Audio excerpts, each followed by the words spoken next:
Assalamualaikum warahmatullahi wabarakatuh.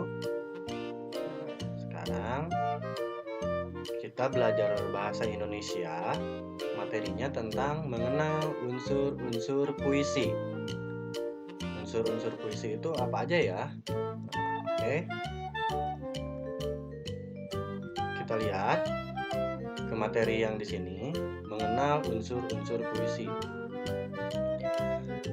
Puisi merupakan curahan perasaan hati penyair terhadap apa yang dirasakan, dilihat, dan dipikirkan dengan menggunakan kata-kata.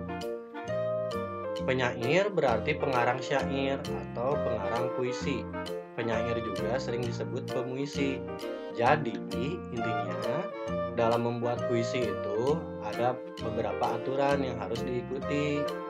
Nah, terus si pembuat puisinya atau yang mengarang menulis puisi tersebut disebut penyair atau pemuisi. Puisi itu bisa ungkapan dari perasaan ketika misalkan sedih, senang, gembira, ataupun perasaan marah dan perasaan lainnya. Nah, dalam sebuah puisi terdapat unsur-unsur yang membangun puisi tersebut. Nah, ini yang disebut aturannya dalam membuat puisi. Puisi yang memiliki aturan tersebut disebut puisi lama. Nah, unsur-unsur yang membangun puisinya meliputi tema, diksi atau pemilihan kata yang tepat, baris dan bait, irama dan rima. Nah, ada juga puisi yang tidak terikat dengan aturan tersebut atau tidak usah memiliki jumlah baris dan bait yang sama, rima atau sajak yang teratur. Nah, puisi modern atau puisi bebas ini seringkali tidak terikat aturan dengan jumlah baris, bait, irama, rima, maksudnya rima.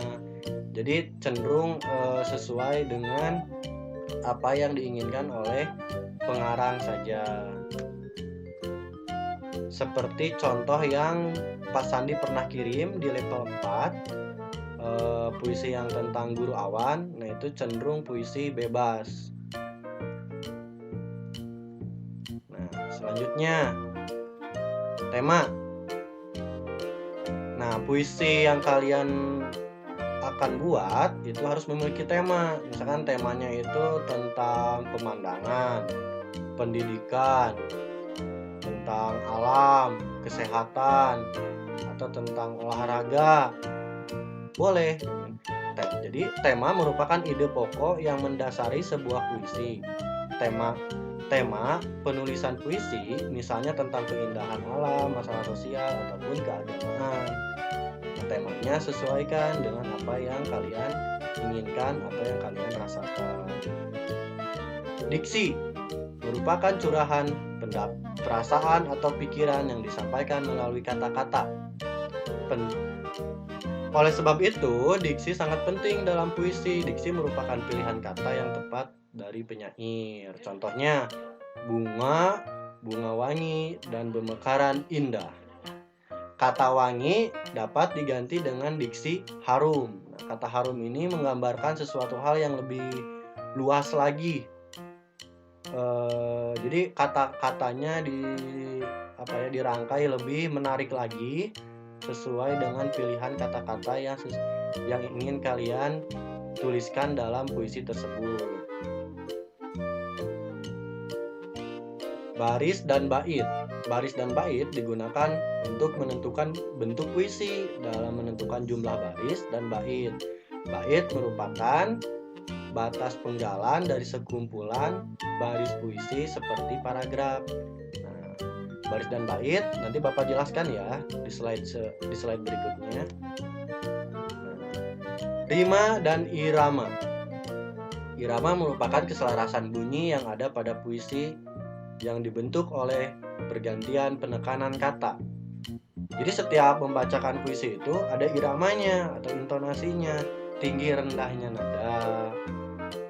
Irama berhubungan dengan panjang pendeknya bunyi serta kemerduan bunyi saat membacakan puisi rima. Rima atau sajak adalah persamaan bunyi yang ada dalam baris-baris puisi. Ada beberapa jenis sajak, diantaranya sebagai berikut. Nah, sajak peluk ABBA. Coba kita lihat. Antara baris pertama dan baris terakhir itu sama. Diakhiri dengan kata yang sama, akhir kata yang sama. Dan baris kedua dan ketiga itu memiliki akhir kata juga yang sama. Ini disebutnya sajak peluk. Kemudian yang kedua adalah sajak silang. Sajak silang ini berirama AB AB. Nah, di akhir katanya coba lihat, baris pertama dan baris ketiga itu sama, diakhiri dengan kata ar, dan baris kedua dengan baris keempat itu juga sama, diakhiri dengan kata a. Jadi iramanya AB AB. Begitupun dengan sajak yang ketiga, sajak pasangan. Di sini polanya yaitu AA BB.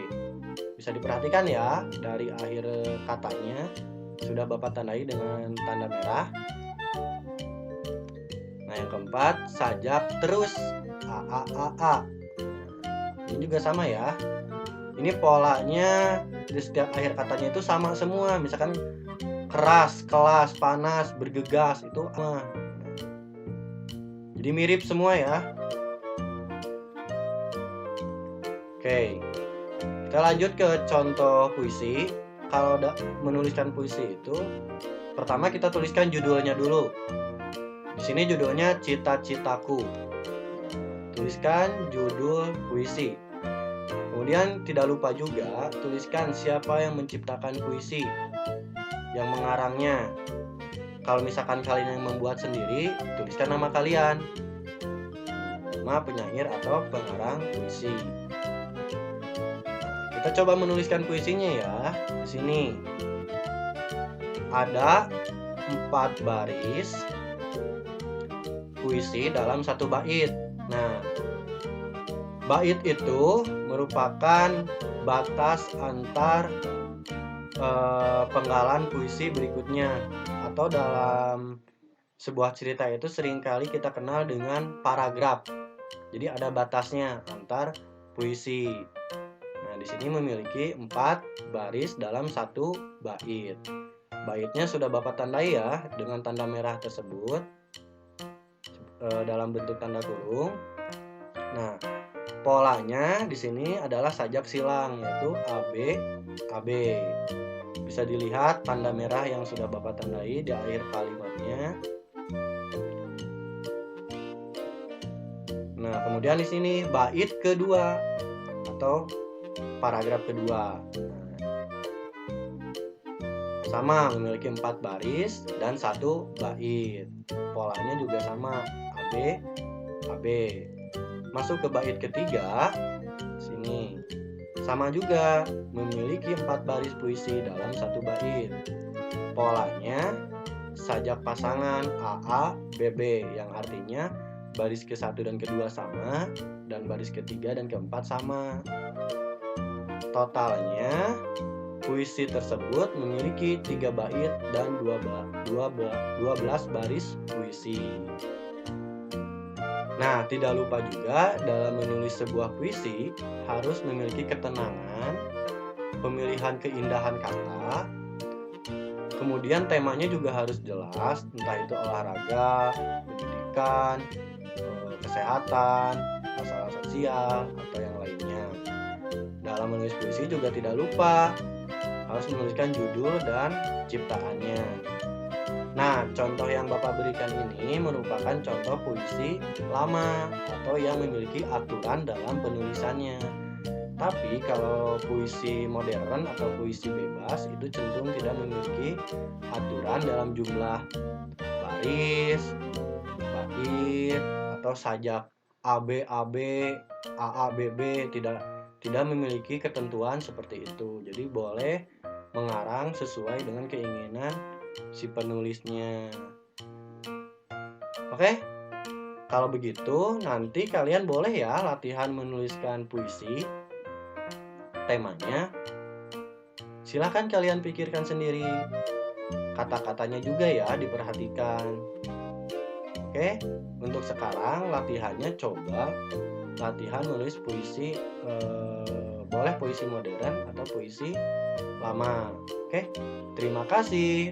Wassalamualaikum warahmatullahi wabarakatuh.